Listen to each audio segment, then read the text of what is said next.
परिवार का जो संपर्क रहा, क्या वो वजह है राजनीति में आने इस जग में जितने जुल्म नहीं उतने सहने की आदत है, तानों के शोर में रहकर भी सच कहने की आदत है। मैं सागर से भी गहरा हूँ, तुम कितने कंकड़ फेंकोगे, मिटने वाला मैं नाम नहीं, तुम मुझको कब तक रोकोगे।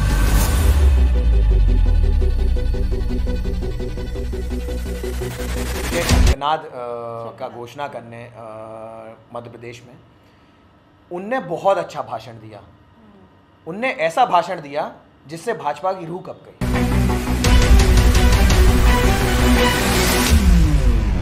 और बॉलीवुड से जुड़े हुए हैं, यहाँ पर राजनीति में उतर आए हैं।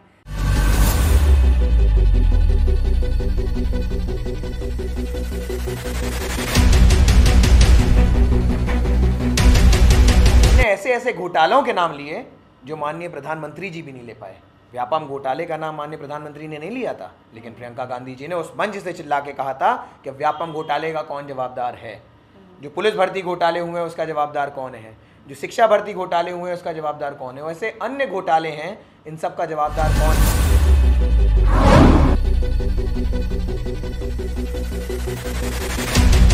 नमस्कार, मैं पूजा पांडे। शुरुआत करते हैं राजनीति के इस खास प्रोग्राम में।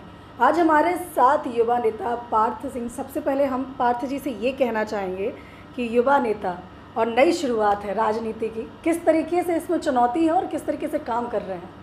सबसे पहले पूजा जी, आपके सारे दर्शकों को हमारा नमस्कार और आपको राम राम नमस्कार। आप टीकमगढ़ पधारे हैं, आपका स्वागत, वंदन, अभिनंदन। देखिए, राजनीति सीखी नहीं जा सकती है, आप में होती है। आप कर सकते हैं, सही काम करना चाहें तो आप करेंगे, नहीं करना चाहें तो नहीं करेंगे। राजनीति देखिए पीढ़ी दर पीढ़ी से चली आ रही है। टीकमगढ़ के पूर्व विधायक 1962 से 72 तक हमारे दादा थे, ज्ञानेंद्र सिंह जी देव, जिन्हें गिन्नी राजा के नाम से जाना जाता था। हमारे दादा बब्बाजू जो उनके बड़े भाई थे, पद्मश्री नरेंद्र सिंह जी देव, वो जतारा से विधायक थे और मध्य प्रदेश शासन के पूर्व कृषि एवं विद्युत मंत्री थे। टीकमगढ़ ज़िले में जो बिजली लाने का काम वो उन दोनों भाइयों ने किया है। जो किसानों की उपज बढ़ी है, मैक्सिकन सीड्स लेके आए थे ये लोग, विदेश अमेरिका गए थे पढ़ाई करने, वहाँ से मैक्सिकन सीड्स लेके आए थे। तो जनता की सेवा करने का काम हमारे पीढ़ी दर पीढ़ी चला आ रहा है। हमारे फादर भी मध्य प्रदेश किसान कांग्रेस के उपाध्यक्ष हैं और वो भी आज आप जाके जनता में पूछेंगे और उनके बारे में पता करेंगे, उनकी बड़ी साफ छवि है। सबसे पहले वो एक किसान हैं, बाकी में बाद में वो बाकी सब हैं। एक किसान के रूप में हमेशा उन्हें देखा है। जब मुझे कभी भी वो कुछ समझाते हैं तो यही बोलते हैं, बेटा तुम किसान पुत्र हो, ये याद रखना, पहले मैं किसान हूँ। जैसे मैं पापा से कभी कभी इरिटेट हो जाता हूँ, कभी आपका कुर्ता फटा है, आपका पजामा फटा है, ऐसे क्यों कपड़े पहनते हो, तो वो बोलते हैं बेटा मैं किसान पहले हूँ। आज भी 57 साल की उम्र है, आज भी वो आदमी खुद ट्रैक्टर चलाता है, खुद खेती करते हैं अपनी। तो उनसे देख के मुझे प्रेरणा के लिए ज़्यादा दूर नहीं जाना पड़ता है। अपने फादर को देखा है मैंने हमेशा लोगों की मदद करते हुए, लोगों के काम आते हुए, और बिना किसी एक्सपेक्टेशन के। उनसे कोई वो नहीं होती है कि तुम हमारे लाने जो कर दो, हम तुम्हारे लाने वो करें। हमेशा कोई भी उनके पास आ जाए, हमेशा उनने मदद की है। तो मैंने बोला जब टीकमगढ़ हमारा है, जब हम टीकमगढ़ के हैं, हम पैदा टीकमगढ़ में हुए थे, तो हम अपनी जनता के लिए क्यों ना करें। तो उसी तरीके से हमने अपनी शुरुआत की और टीकमगढ़ की जनता की आज सेवा कर रहे हैं और बहुत अच्छा लग रहा है। राजनीति से परिवार का जो संपर्क रहा, क्या वो वजह है राजनीति में आने की, या कुछ जनता के लिए करना कोई अलग वजह रहा? क्या दोनों में क्या सेम, आपको क्या लगता है कि राजनीति परिवार की वजह से आई कि आप खुद चाहते थे राजनीति? देखिए, दो चीज़ें होती हैं पूजा जी। एक होता है हेरिडिटरी, कि हमारे दादा विधायक थे तो हमारे पिताजी को टिकट मिलेगा, पिताजी विधायक बनेंगे तो हमें खानदानी वो चला आता है। दूसरा होता है कि मन से आपको कुछ करना चाहा। हम बम्बई में काम करते थे इससे पहले 6 साल, बम्बई में बहुत अच्छी अच्छी जगहों पे काम किया है, फिल्म इंडस्ट्री में काम किया है, स्टार स्पोर्ट्स एक चैनल है उसके लिए काम किया है। बड़े बड़े फिल्म स्टार्स, बड़े बड़े क्रिकेटर्स, विराट कोहली, शाहरुख खान, अमिताभ बच्चन, वीरेंद्र सहवाग, हरभजन सिंह, शिखर धवन, बहुत बड़े बड़े नामों के साथ, अक्षय कुमार जी, इन सब के साथ मैंने काम किया है और बहुत करीबी आज भी हम उनसे टच में हैं। तो वो सब छोड़ के अपने टीकमगढ़ के लिए काम करना तो किसी मकसद से ही कर रहे होंगे। हमने अपने बारे में एक चीज़ समझी है कि मुझे सुकून तब मिलता है जब किसी और के लिए कुछ कर लेता हूँ। आज जैसे मैं कुछ दिनों पहले की बात बताऊँ, 2-3 दिन पहले मैं मामौन गया था। मामौन खास एक गांव है छतरपुर रोड पे, वहाँ पर 2 साल से अंधकार में है गांव। वहाँ की जो नई बस्ती है वहाँ पर ट्रांसफार्मर नहीं है, 2 साल से बताइए वहाँ पर डीपी नहीं रखी जा रही थी। छोटे छोटे काम होते हैं, अगर सही में नेता कुछ करना चाहे ना तो वो सही में कर सकता है। आप जनता के बीच जा रहे हैं तो कुछ तरीके की आप प्रॉब्लम दिख रही होंगी। सबसे बड़ी बात है युवा के, आप युवा नेता हैं कांग्रेस से, सबसे बड़ी बात आपको क्या लगता है कि युवाओं के लिए क्या कमी है बीच में जाके? देखिए, मुझे जो सबसे ज़्यादा लैक ऑफ इंटरेस्ट समझ में आता है कि अगर नेता सही में कुछ करना चाहते हैं, सही में लोगों की बात अगर प्रशासन तक पहुंचाना चाहते हो, काम करवाना चाहते हो तो हो सकता है। बहुत छोटी छोटी चीज़ें हैं। जैसे हम खुद एक गांव के पंचायत चला रहे हैं, हमारी माँ महाराजपुरा ग्राम की सरपंच हैं, तो बड़ी छोटी छोटी दिक्कतें होती हैं। नाली बनवाना, रोड बनवाना, लोगों के देखना कि कौन सही में जो बीपीएल कार्ड सरकार देती है, बिलो पॉवर्टी लाइन के जो कार्ड्स होते हैं सरकार देती है, सही इंसान को वो पहुंच रही है। जो कुटी, प्रधानमंत्री कुटी कर रही हैं या आवास विकास, आवास के लिए कुटियाँ कर रही हैं, वो सही इंसानों को पहुंच रही हैं। अभी कुछ दिनों पहले की बात है, नगर परिषद कारी में हमने जाके आवेदन दिया, वहाँ 700 लोग की कुटी निकली है 2400 की लिस्ट में से, जिसमें से मेरे हिसाब से 90% लोग उसके वो लायक नहीं हैं। किसी के पास घर में गाड़ी है, किसी का ऑलरेडी मकान बना हुआ है, किसी की घर वाले नगर पालिका में काम करते हैं, किसी के नगर परिषद में काम करते हैं, किसी की बड़ी बड़ी नौकरियां कर रहे हैं। वो लोग तो उसके वाजिब ही नहीं है। किस तरीके की जांच हुई है मुझे ये समझ में नहीं आ रहा है। वहाँ पर मेरे साथ जब मैंने ज्ञापन दिया था सीएमओ कारी को, वहाँ पर मेरे साथ 40 से 45 विधवा महिलाएँ थीं। उनका कौन ख्याल रखेगा? आप बताइए मुझे। उन लोगों को ना घर में कोई कमाने वाला, पेंशन उन्हें जो मिल रही है वो मिल रही है, फिर उनसे वोट भी लेते हैं, उनके लिए काम भी नहीं करते, तो क्या फ़ायदा? जनता की सेवा करना ही हमारा धर्म है और हम इसे कर रहे हैं और करते रहेंगे। आपने महिला की एक बात की, तो अगर हम मुद्दे की बात करें, अभी जो मुद्दे चल रहे हैं, तो 1500, 1000, 3000 का जिस तरीके का ये भाजपा और कांग्रेस में चल रहा है, तो आप भी युवा नेता, आपका क्या विचार है इस पर? क्या रणनीति और क्या राजनीति शुरू हो रही है? देखिए, मातृशक्ति सर्वोपरि होती है। हमारी माँ हमारे लिए सब कुछ है। मैंने पहले भी बहुत से इंटरव्यूज़ में ये बोला है। मुझे ये बताइए, 4.5 साल तक क्यों नहीं याद आई महिलाओं की? सबसे बड़ा सवाल ये है। जो 1000 रुपये ये महिलाओं को बांटने की लाडली बहन योजना के उस पर कर रहे हैं, तो एक तो इनके इसमें बहुत सारे वो हैं, बहुत सारे फॉर्म्स भरे जाने हैं पहले तो, क्योंकि हमने खुद पंचायत में काम कर रहे हैं, हमें पता है एग्जैक्टली क्या क्या है। फॉर्म्स 4-5 फॉर्म भरवाते हैं पहले आपको। अगर आपको विधवा पेंशन मिल रही है या कोई और पेंशन मिल रही है आपको, तो आपको 600 रुपये अगर पेंशन मिल रही है तो 400 रुपये ही देंगे उसके अंतर्गत। लेकिन माननीय कमलनाथ जी जो बहुत दूर की सोच रखते हैं, उनने साफ अनाउंस किया है कि हर एक महिला को 1500 रुपये जब कांग्रेस की सरकार बन जाएगी तो वो महिला सम्मान निधि के अंतर्गत वो 1500 रुपये पहुँचाएंगे। उनने कोई शर्त नहीं रखी है कि आपका ये है, आपको ये कोई और लाभ मिल रहा होगा तो आपको नहीं देंगे। तो ये है। अब कमलनाथ जी ने जब अनाउंसमेंट कर दिया कि 1500 देंगे, तो हमारे मामा थोड़ी ना पीछे रहने वाले हैं, उनने 3000 अब अनाउंस कर दिया। तो ये जुमले की राजनीति है पूजा जी। देखिए, अभी प्रधानमंत्री जी, हमारे यशस्वी प्रधानमंत्री आए थे, क्या बोलते हैं, भोपाल में आके भाषण दे के गए हैं। उनने एक बहुत बढ़िया बात कही। उनने ये कहा कि 2 बार केंद्र सरकार ने एक्साइज ड्यूटी पेट्रोल पे कम की। उसका मेरे पास वीडियो भी, आपने भी देखा होगा। 2 बार एक्साइज ड्यूटी कम की, लेकिन जो राज्य सरकारें हैं उनने नहीं कम किया। उनने बताया कि भाजपा की जहाँ जहाँ सरकार है वहाँ पर 100 रुपये से कम है पेट्रोल, लेकिन मध्य प्रदेश में तो ऐसा है नहीं। आज ही मैंने पेट्रोल डलवाया अपनी गाड़ी में, 110 रुपये का है टीकमगढ़ में। तो या फिर प्रधानमंत्री जी जो वो झूठ बोलते नहीं हैं जैसा कि दिखाते हैं, या फिर वो झूठ बोल रहे हैं, या फिर हमारे मामा जी झूठ बोल रहे हैं। क्योंकि अगर एक्साइज ड्यूटी कम हुई है तो मध्य प्रदेश में कम क्यों नहीं हुई है? मध्य प्रदेश में 110 का कैसे पेट्रोल दिया जा रहा है? तो नाइंसाफ़ी लोगों के साथ बहुत हुई है। इतने सालों से जनता परेशान है, जनता रुष्ट हो चुकी है भाजपा से। आप मुझे बताइए, आप एक पत्रकार हैं, आप जनता के बीच में जा रहे हैं, एक इंसान जो राजनीति से कनेक्टेड नहीं हो, एक इंसान ये बोल दे कि भाजपा की सरकार वापस आनी चाहिए, तो मैं मान जाऊं। वक्त है बदलाव का। माननीय कमलनाथ जी को मुख्यमंत्री जनता बनाएगी इस बार, और कांग्रेस की सरकार भारी बहुमत से लेकर आएगी, ये मेरा दावा है। महाकाल लोक के भाई मुद्दे की बात ही हो रही है, तो महाकाल लोक की अगर हम बात करें तो महाकाल लोक का मुद्दा भी अभी गरमाया हुआ है, सुर्खियों में बना रहा। तो आपको क्या लगता है इसमें, क्या आप विचार आपके क्या है कि महाकाल लोक को लेकर? देखिए, हमारी राष्ट्रीय महासचिव माननीय प्रियंका गांधी जी अभी जबलपुर दौरे पे आई थी। जबलपुर आई थी अपने विजय शंखनाद का घोषणा करने मध्य प्रदेश में। उनने बहुत अच्छा भाषण दिया। उनने ऐसा भाषण दिया जिससे भाजपा की रूह कँप गई। उनने ऐसे ऐसे घोटालों के नाम लिए जो माननीय प्रधानमंत्री जी भी नहीं ले पाए। व्यापम घोटाले का नाम माननीय प्रधानमंत्री ने नहीं लिया था, लेकिन प्रियंका गांधी जी ने उस मंच से चिल्ला के कहा था कि व्यापम घोटाले का कौन जवाबदार है, जो पुलिस भर्ती घोटाले हुए हैं उसका जवाबदार कौन है, जो शिक्षा भर्ती घोटाले हुए हैं उसका जवाबदार कौन है, वैसे अन्य घोटाले हैं इन सब का जवाबदार कौन है। लेकिन प्रियंका गांधी जी ने एक जो सबसे मुद्दे की बात कही थी वो ये कही थी कि भाजपा के नेताओं ने तो भगवान को भी नहीं छोड़ा। महाकाल कॉरिडोर में जो मतलब मैं क्या बोलूँ, जो भगवानों की मूर्ति टूटी है, कम से कम उस चीज़ को तो नहीं, जो धर्म की एक हमारी आस्था है, एक हमारी धार्मिक आस्था है, उस चीज़ को तो नहीं ठेस पहुंचानी चाहिए। अब बताइए कहाँ तक जनता माफ़ कर देगी भाजपा को और कहाँ तक भगवान माफ़ करेगा।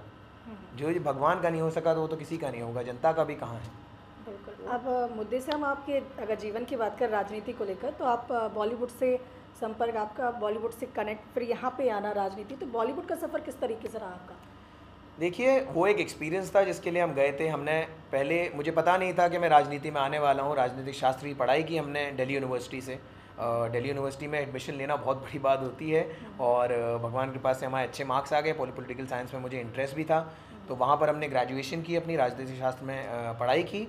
उसके बाद 6 साल के लिए हम मुंबई गए थे। 3 साल मैंने फिल्म इंडस्ट्री में काम किया। धीरे धीरे करके अपने रिश्ते बनाए फिल्म इंडस्ट्री में, बहुत मेहनत की। वहाँ पर देखिए बम्बई एक ऐसी जगह है, ना किसी के रिश्ते काम करते हैं, ना आपका नाम काम करता है, ना पैसे काम करते हैं। वहाँ अगर आप में काबिलियत है, आपके अंदर हुनर है, तो आप मुकाम पा जाओगे अपना, नहीं तो बम्बई आपको एक्सेप्ट नहीं करेगा। सिंपल सी बात है। मुझे बड़ा गर्व होता है ये कहते हुए कि 3 महीने के लिए मैंने अपने फादर से पॉकेट मनी ली थी। उसके बाद मैंने पॉकेट मनी लेना बंद कर दिया था। मैंने बोला था मैं खुद ही यहाँ पर सर्वाइव करके दिखाऊँगा और ख़ुद मैं अपना जो भी है नाम कमाऊँगा। आज हमारे फादर साहब, हमारी माँ बहुत गर्व महसूस करते हैं हमारे लिए कि हमने मुंबई में अच्छा नाम कमाया है। आज भी हमारे रिश्ते हैं बड़े बड़े एक्टर्स से, उनके साथ जब भी हम मुंबई जाते हैं मिलते हैं, बैठते हैं। अभी कुछ दिनों पहले वरुण धवन जी आए थे, बहुत बड़े स्टार हैं, लोकप्रिय अभिनेता हैं वो ओरछा आए थे, तो उनके साथ मैंने काम किया था जब वो एक एक्टर नहीं थे, जब वो एक असिस्टेंट डायरेक्टर थे। तो एक एड फिल्म में मैंने उनके साथ काम किया था। तो उनने देखा, उनने मुझे पहचाना, वो बहुत उन्हें अच्छा लगा देख के कि मैं एक वो लाइन छोड़ के, वो ज़िंदगी छोड़ के यहाँ पर जनता की सेवा कर रहा हूँ, जनता के लिए काम कर रहा हूँ और ये चीज़ पहल कर रहा हूँ। तो उन्होंने बहुत तारीफ़ की और उनने काफ़ी देर उनसे बात की, उनके साथ कॉफ़ी भी पी। ओरछा में वो शूटिंग कर रहे थे कुछ समय पहले। तो यही है, छोटी छोटी चीज़ें हैं। मैंने उनसे बोला कि जब ज़रूरत पड़ेगी तो आपको भी हमारे प्रचार के लिए आना पड़ेगा, तो उन्होंने मजाक में बोला ज़रूर आऊँगा, ज़रूर आऊँगा। तो ऐसे बहुत सारे विराट कोहली जो हमारे भारत की शान है, उनके साथ काम करने का मुझे सौभाग्य प्राप्त हुआ है। अमिताभ बच्चन जी अगेन भारत की शान है, उनके साथ मुझे काम करने का अवसर प्राप्त हुआ है। वैसे बहुत सारे एक्टर्स, अक्षय कुमार जी हैं, अभी कुछ समय पहले हमारे फादर, वो भी भोपाल में शूट कर रहे थे, तो हमने मेरे फादर को मिलाया, तो मेरे फादर से भी उन्होंने बहुत तारीफ़ की कि आपका लड़का बड़ा मेहनती है। क्योंकि उनके साथ 3 महीने में विदेश में रहा था, विदेश में शूटिंग की थी मैंने। और मतलब पहला इंसान होता था मैं वहाँ पर शूट पे, जो सबसे पहले सेट पे पहुँचना और सबसे आखिरी में डालना, क्योंकि मैं प्रोडक्शन लाइन में था। प्रोडक्शन लाइन का बेसिकली काम होता है कि एक शूट के लिए पिन से लेके प्लेन तक हर चीज़ अरेंज करना, पूरा क्रू इकट्ठा करना, कॉन्ट्रैक्ट्स करना, जगहें, रहने की जगह कैसे उड़ के जाएंगे, उनके वीज़ाज़, उनके हर एक चीज़, सबको जो साथ में रखता है वो है प्रोडक्शन। तो मैनेजमेंट स्किल्स वहाँ से आई हैं जो आगे जाके ज़िंदगी में भी काम आती हैं। अब इतने सारे, मेरे पास एक ही नंबर है। लोग सोचते हैं कि नेता 2-2 4-4 नंबर रखते हैं, लेकिन मेरे पास एक ही नंबर है। और आज तक मेरी विधानसभा में क्या, टीकमगढ़ ज़िले में या बाहर भी, कोई मेरे दोस्त भी ये नहीं कहते हैं कि तुम मेरा फ़ोन नहीं उठाते हो। किसी का भी मेरे पास फ़ोन आता है, मैं फ़ोन आंसर करता हूँ। जैसे अभी मैं इंटरव्यू दे रहा हूँ तो 3-4 फ़ोन मैंने देखे हैं आते हुए। तो उन्हें जैसे ही मेरा इंटरव्यू ख़त्म होगा, मैं साइड में जाऊँगा, उन्हें फ़ोन लगाऊँगा, उनसे बात करूँगा। तो रिस्पॉन्स एक देना बहुत ज़रूरी होता है। अगर आप जनता को आप रिस्पॉन्स देंगे, जनता आपको ज़रूर रिस्पॉन्स आपको रिस्पॉन्स मिल रहा है क्या? जनता के बीच जाके किस तरीके का प्रभाव लग रहा है कि आपका असर पड़ेगा जनता पर? हमारे असर की बात नहीं। देखिए जनता अब देखेगी कि आप कहाँ से आते हैं, आपका परिवार क्या है, आप कितनी काबिलियत है आप में। जनता हमें बहुत प्यार से एक्सेप्ट कर रही है। उन्हें, मुझे ऐसा लगता है कि मैं उन्हीं का बच्चा हूँ। जैसे बूढ़ी माताएं जब हाथ फेरती हैं मेरे सिर पे और आशीर्वाद देते हैं, बूढ़े बब्बा जब जानते हैं कि हम ज्ञानेंद्र सिंह जुदेव गिन्नी राजा के नाती हैं, विश्वजीत सिंह जुदेव के हम बाबा राजा के कुंवर लड़के हैं, तो वो इतने प्यार से हमें घर में बुलाती हैं। मतलब हमारे, आप गांव चले जाएंगे, हमारे जैसे चूल चूल तक पहुँच है। मतलब चूल तक पहुँच बुंदेलखंडी में एक वो है कि हर जगह, हर घर में मतलब चूल्हे तक पहुँच होनी चाहिए। मतलब वहाँ के जाके मैं कभी भी मन करता है मुझे जाके चटनी रोटी किसी के खेत पे जाके खाया है। तो बहुत आशीर्वाद और बहुत प्यार मिल रहा है। और जब जनता के लिए आप काम करेंगे, उन्हें रिस्पॉन्ड करेंगे, तो आपको क्यों नहीं प्यार करेगी। जब जनता तो यही चाहती है कि मैं अपने नेता का हाथ पकड़ के उनका अपना काम करा सकूं, तो जो सही होते हैं वो मुझसे बिल्कुल नहीं कतराते हैं, जो गलत काम कराने के लिए वो मेरे पास हिम्मत भी नहीं करते आने की, क्योंकि उन्हें पता है मैं गलत चीज़ ना करूँगा और ना होने दूँगा। आने वाली तैयारी कैसी चल रही है और किस तरीके से राजनीति पे सोचा है कि किस तरीके से काम करेंगे राजनीति के लिए? देखिए, बुंदेलखंड के एक ही राजा हैं, राम राजा सरकार, हमने सब उन पे छोड़ दिया है और उनके आशीर्वाद से, उनके बुलावे पे ही टीकमगढ़ हम वापस आए। जैसे कि हमने बताया मुंबई में काम कर रहे थे, तो उनकी अनंत कृपा है, बहुत आशीर्वाद है। मतलब हम जहाँ जाते हैं अपने आप रास्ते हो जाते हैं, मैंने ये देखा है। जितनी भी लोग, देखिए क्या है यहाँ पर मैंने देखा है कि लोग अपने दुख से इतने दुखी नहीं हैं जितने दूसरों के सुख से दुखी हैं। तो उनके लिए मेरा सिर्फ ये कहना है कि इस जग में जितने जुल्म नहीं उतने सहने की आदत है, तानों के शोर में रहकर भी सच कहने की आदत है। मैं सागर से भी गहरा हूँ, तुम कितने कंकड़ फेंकोगे, मिटने वाला मैं नाम नहीं, तुम मुझको कब तक रोकोगे। तो यही है कि जब जनता ने कह दिया है कि उन्हें वक्त है बदलाव का और जनता को चेहरा नया चाहिए, तो वो चेहरा हम देने के लिए तैयार हैं। हमारे माता पिता, हमारे बड़े भाई हमारे साथ हैं और हमारे परिवार जैसी हमारी जनता हमारे साथ है। तो राम राजा सरकार का आशीर्वाद हमारे साथ है, तो हमें कोई रोकने वाला नहीं है। हम बहुत मेहनत करेंगे और जनता के लिए हमेशा खड़े रहेंगे। चुनाव की ऐसी बात है कि ये चुनाव की नहीं काम चल रहा है, ये मुझे जनता के लिए काम करना है। आला कमान जिसे टिकट देगा कांग्रेस पार्टी से, उसके लिए हम उसके साथ खड़े रहेंगे। अगर आला कमान ने ये बोला कि नहीं हम आप पे भरोसा दिखाना चाहते हैं, तो हम उसके लिए भी बिल्कुल तैयार हैं। हमारी तैयारी पूरी है और ऊपर वाले का आशीर्वाद है। खूब मेहनत करेंगे और बहुत काम करेंगे और जनता की सेवा हमेशा करते रहेंगे। एक लास्ट चीज़ और कि बॉलीवुड से अब नया सफ़र है, क्या बॉलीवुड की भी याद आएगी या फिर इसी में आगे बढ़ना है और ज़िंदगी करियर का इसी में सोच के रखा है कि अब लाइफ यही है हमारी? पूजा जी, छोड़ आए हम वो गलियाँ, वहाँ पर कैमरे के पीछे काम किया है, यहाँ पर आज कैमरे के आगे कर रहे हैं। जब एक्टर्स को मैंने देखा था डायलॉग बोलते थे थोड़े कतराते थे, लेकिन मैं सच का रास्ता पकड़ चुका हूँ। हाँ। सच परेशान हो सकता है पराजित नहीं, वो ज़िंदगी पीछे छोड़ आए हैं। बहुत अच्छा एक्सपीरियंस था, उससे जो सीख मिली है वो आगे की अपनी ज़िंदगी में हम लगा रहे हैं और लगाएंगे। टीकमगढ़ को एक गुलिस्ता बनाएंगे। मतलब जो विकास अभी तक टीकमगढ़ से डिप्राइव था, टीकमगढ़ में नहीं हुआ था, वो हम करके दिखाएंगे। एग्रो बेस इंडस्ट्रीज टीकमगढ़ में आनी बहुत ज़रूरी है, जिससे लोगों को रोज़गार मिलेगा, गांव-गांव रोज़गार मिलेगा, जनता तक उसका लाभ मिलेगा। वो हम लेके आएंगे और हम काम करेंगे। एजुकेशन, हेल्थ केयर, ये दो चीज़ें हैं जो हमारे हिसाब से बिल्कुल मुफ्त होनी चाहिए। अब एक नया जुमला पकड़ा दिया है टीकमगढ़ में कि मेडिकल कॉलेज की स्वीकृति दिलवा दी है। अरे इतने सालों से मांग हो रही है, चुनाव के कुछ महीने पहले। अब जनता तो समझती है, मैंने भी पढ़ लिया, जनता ने बहुत बढ़िया काफ़ी लोगों ने फेसबुक पे लिख रखा है कि अगर 2 महीने के अंदर तुमने मेडिकल कॉलेज का काम कर दिया तो हम आपको वोट देंगे, नहीं तो हम आपको नहीं देंगे। जनता भी समझ रही है, जुमले की बातें हैं ये सब। चुनाव आ रहा है तो सारे वादे कर देंगे। अब छतरपुर का मेडिकल कॉलेज बताइए कहाँ पर है? एक बोर्ड लगा हुआ है जिस पे उस पर भी जंग लग चुका है। जनता समझ चुकी है, जनता सब जानती है और जनता अपने जवाब 2023 के चुनाव में देगी। और एक और चीज़ कमलनाथ जी की मैं कहना चाहता हूँ। माननीय कमलनाथ जी ने एक बहुत बढ़िया बात कही है, ये चुनाव भाजपा और कांग्रेस का नहीं है, ये जनता का चुनाव है, जनता और भाजपा का चुनाव है। जो जनता भाजपा का पत्ता पूरा साफ करने वाली है इस बार मध्य प्रदेश से, क्योंकि बहुत पीड़ित हो चुकी है जनता, बहुत परेशान हो चुकी है। तो बॉलीवुड की कहानी तो हम बहुत पहले छोड़ाए हैं, अब ये नई कहानी है, इसमें हमें अपनी जिंदगी बितानी है। चलो, बहुत बहुत शुक्रिया। अगर हम राजनीति की बात करें तो अभी सबसे बड़ी बात है चुनाव की, और चुनाव में राजनीति में हर कोई अपना असर छोड़ रहा है। वहीं पे युवा नेता कांग्रेस से जो अपना असर जनता के बीच लेकर टीकमगढ़ में जा रहे हैं और बॉलीवुड से जुड़े हुए हैं, लेकिन जनता के लिए वो यहाँ पर राजनीति में उतर आए हैं। अब देखना होगा कि राजनीति पर इनका कितना असर जनता पर होगा। हमारे प्रोग्राम में आज इतना ही। जय हिंद, जय भारत।